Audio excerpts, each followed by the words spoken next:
तो दोस्तों आज हम बात करेंगे निगम लेखांकन की। तो इसमें ये इसके इंग्लिश में अपन कॉर्पोरेट अकाउंटिंग भी बोलते हैं।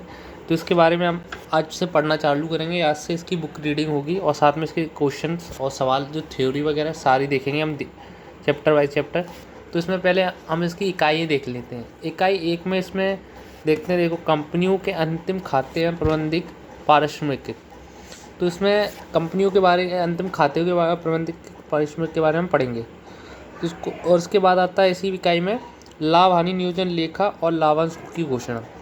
तो इसके बारे में हम धीरे धीरे आगे बढ़ते जाएंगे और धीरे धीरे पढ़ेंगे इसके बारे में। और इसका थर्ड है सम्मेलन के पूर्व लाभ या हानि। तो इसके बारे में हम पढ़ते जाएंगे। इकाई 2 में आते हैं ख्याति का मूल्यांकन, अंशों का मूल्यांकन। तो इसके बारे में भी हम पढ़ेंगे ध्यान से। सार्वजनिक उपयोगिता कंपनियों के लेके बिजली पूर्ति कंपनियों सहित, ये हमारा 6th चैप्टर होगा इकाई 2 में। इकाई 2 में ये हमारा 6th चैप्टर आ जाएगा।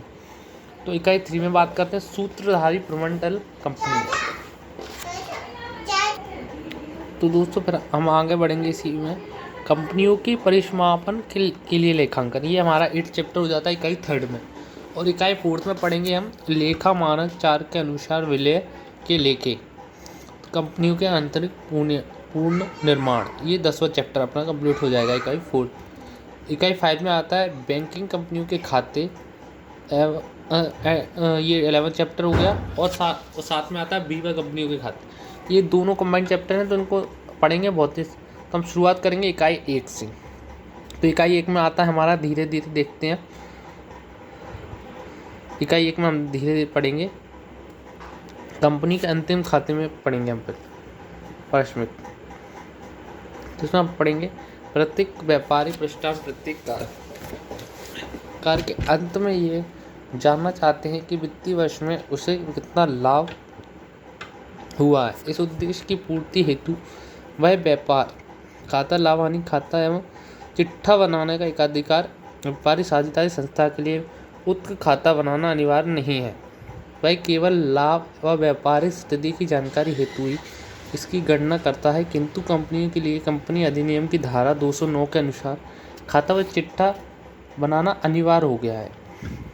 कंपनी अधिनियम में इन अंतिम खातों के विशेष प्रारूप अनुसूची 6 में दिए गए। अनुसूची 6 में के भाग प्रथम चिट्ठे का प्रारूप व भाग द्वितीय में लाभ हानि खाते का प्रारूप दे रखा है। प्रत्येक कंपनियों को इसी प्रारूप में इसका निर्माण करना अनिवार्य है, किंतु यदि केंद्रीय सरकार चाहे तो जनहित के लिए इस अनिवार्यता को समाप्त कर सकती है, जैसे कि बीमा कंपनी, बैंकिंग व विद्युत आपूर्ति कंपनी को इस अनिवार्यता से मुक्त कर दिया गया है। ये कंपनियां अपनी आवश्यकता अनुसार लाभ हानि खाता व चिट्ठा बना सकती हैं। कंपनी अधिनियम की धारा 211 के अनुसार अनुसूचित 6 के इनके अनुरूप इस प्रकार। तो अब इसके बारे में हम डिटेल में पढ़ चुके हैं। तो अब इसको मैं आप ध्यान से पढ़ लीजिएगा, वीडियो को पॉज करके पढ़ सकते हैं।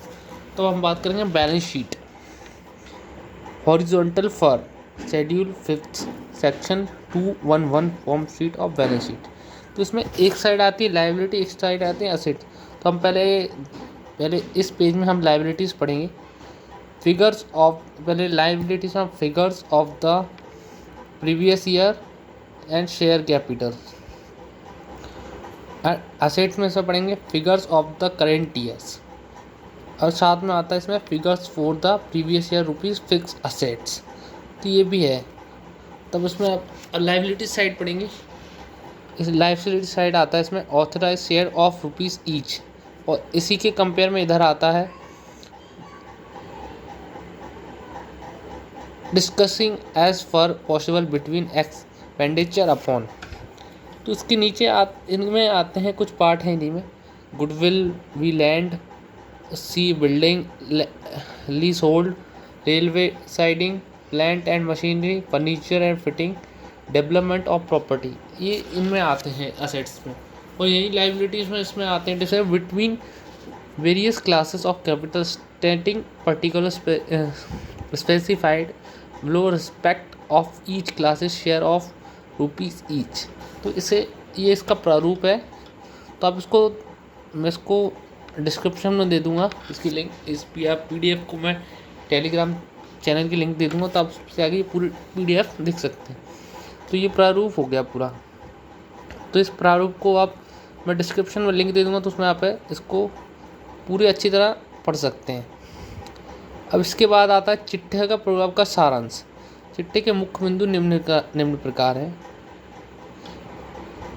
तो ये चिट्ठी के बैलेंस शीट का इसे भी हम पढ़ेंगे साथ में। तो दोस्तों, इसको पढ़ने के लिए मैं इसके पूरे PDF को मैं साथ में डाल दूँगा। तो मैंने ऊपर से जो रीड किया फर्स्ट चैप्टर, आप उसको ध्यान से देख लीजिएगा। फाइनेंशियल अकाउंटिंग और कंपनी का मंजीरियल रिम्यूनरेशन, इसको ध्यान से पढ़ लीजिएगा। अब इसके बारे में हम बात करते हैं चिट्ठे के सामान्य बिंदु। इसके बारे में हम थोड़ा पढ़ेंगे।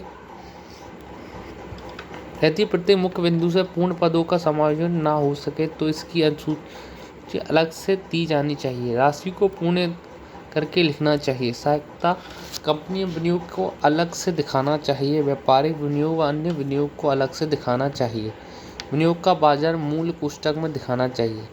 नंबर 5, अल्पकालीन ऋणों में उन्हीं को दिखाना चाहिए जिसका भुगतान चिट्ठी की तिथि से 1 वर्ष के भीतर होना हो।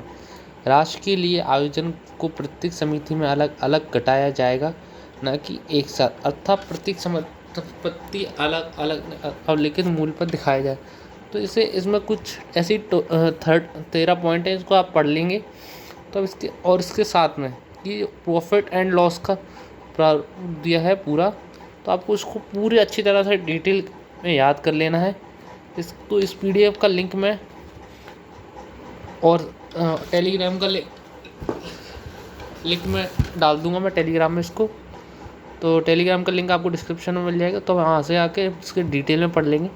फिर हम जब भी आएंगे नेक्स्ट वीडियो में इसका अगला पार्ट पढ़ेंगे। जो भी इसका अगला चैप्टर होगा तो उसके बारे में हम आपको बता देंगे। तो वीडियो अच्छी लगी हो तो लाइक करें, कमेंट करें, और ज़्यादा ऐसे ही इसको निगम लेखांकन के बारे में और जानने और सीखने के लिए चैनल को सब्सक्राइब करें। Thank you.